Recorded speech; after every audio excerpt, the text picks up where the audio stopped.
chaque fois qu'un chantier cause un bouchon, le stress des conducteurs monte d'un cran.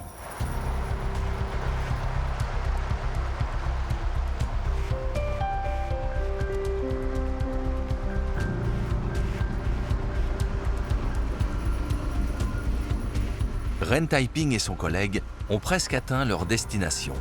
Plus qu'une montée et ils seront à Litang. Ils ont un jour de retard à cause de l'accident et des nombreux bouchons. Mais les deux hommes sont malgré tout de bonne humeur, parce qu'il n'y a pas de nid de poule sur ce tronçon de la route. Avant, dans ces parages, ça grouillait de bandits. On n'osait pas rouler de nuit.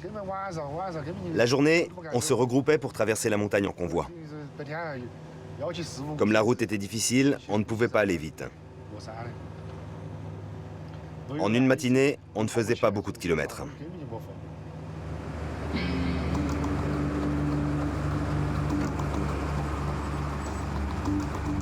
Ren Taiping aime beaucoup cette partie de la route, surtout quand le soleil brille. À 4500 mètres d'altitude, la beauté du paysage lui donne un indescriptible sentiment de liberté.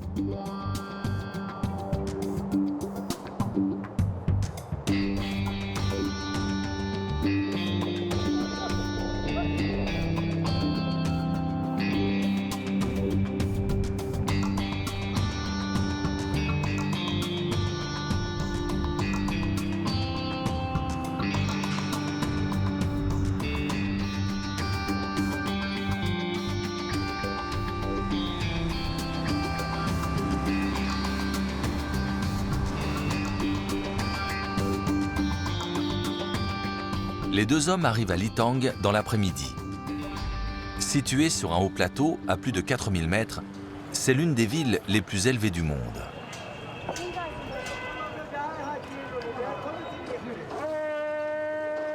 On y trouve l'un des plus importants monastères du bouddhisme tibétain. Ren Taiping et son collègue ont livré leur ciment. Les matériaux de construction, mais aussi la plupart des produits alimentaires dont les habitants de Litang ont besoin, viennent de la plaine.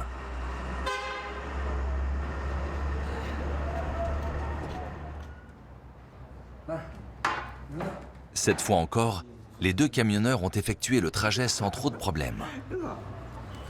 Ils vont vite manger un morceau avant d'entamer leur retour, dès cet après-midi.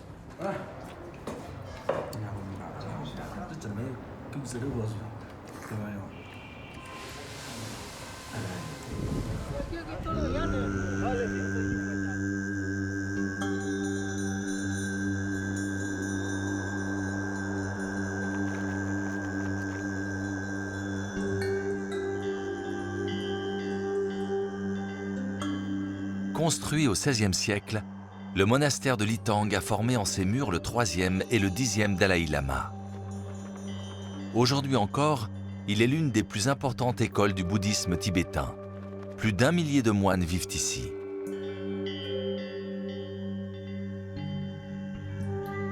Le monastère renferme en son cœur une célèbre statue de Bouddha, haute de plus de 10 mètres.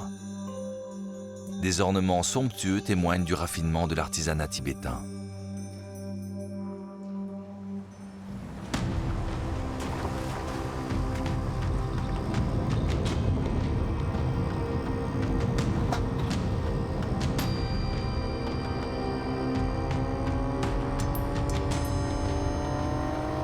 Cela fait 3 jours que Tsangyong est en route.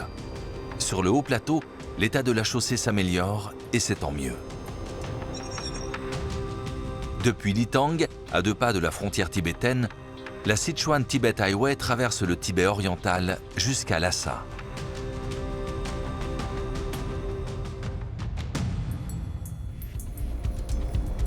À la frontière avec le Tibet, Tsangyong traverse le légendaire Yangtze-kiang, qui se jette dans le Pacifique près de Shanghai.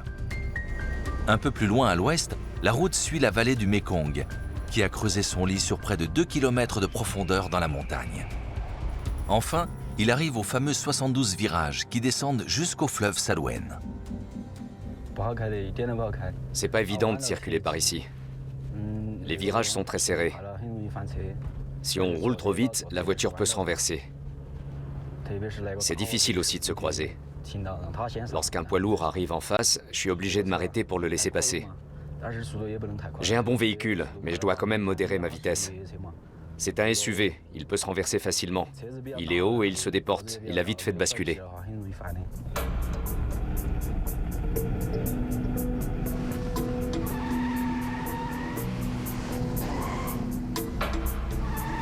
Sang-Yong repousse les limites de son bolide.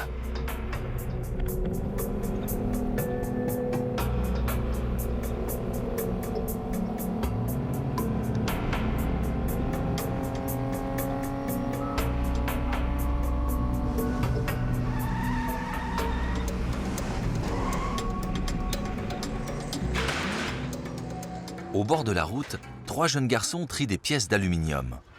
Ils sont, pour ainsi dire, l'avant-garde de la civilisation. Hu Kai est le chef de cette brigade.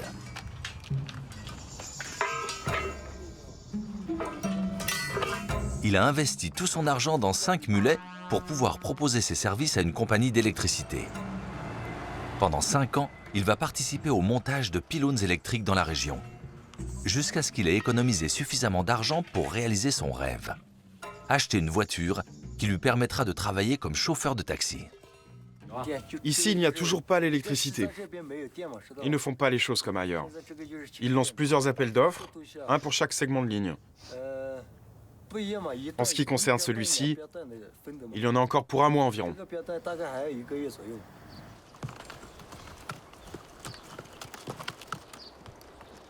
Hu Kai n'est responsable que du transport des pièces en marge de la route.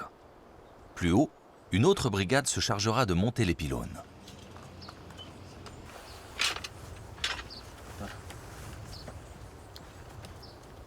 Une grande mule peut porter jusqu'à 450 kg. Celle-ci, pas plus de 250.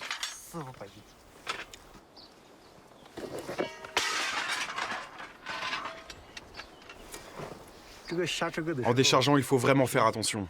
Si ça tombe sur les pieds de quelqu'un ou de la mule, ça peut faire des dégâts.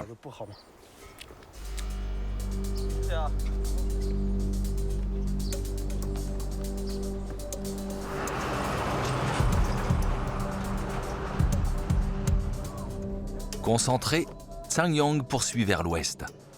Dans cette région isolée, il peut rouler aussi vite qu'il veut.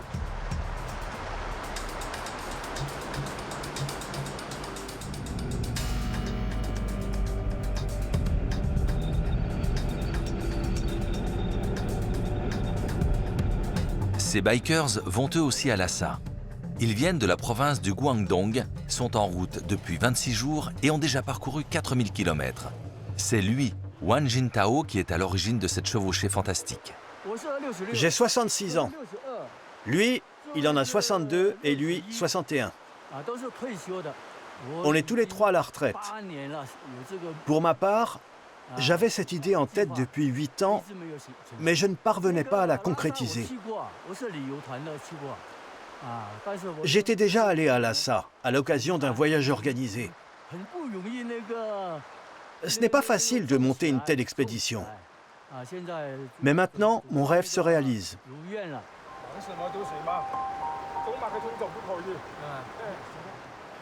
Lhasa exerce un mystérieux pouvoir d'attraction.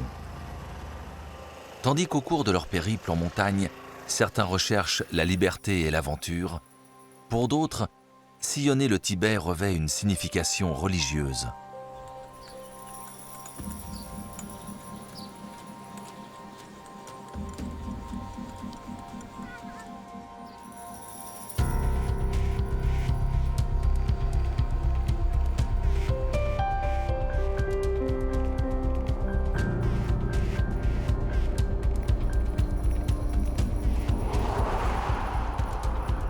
Pour ce groupe de Tibétaines, la Sichuan Tibet Highway est un pèlerinage.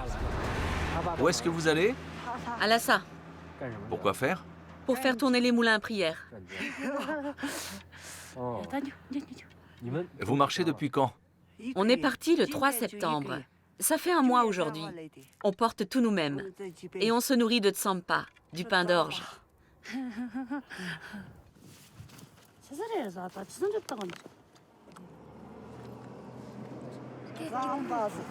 Pendant des semaines, ces femmes se nourrissent exclusivement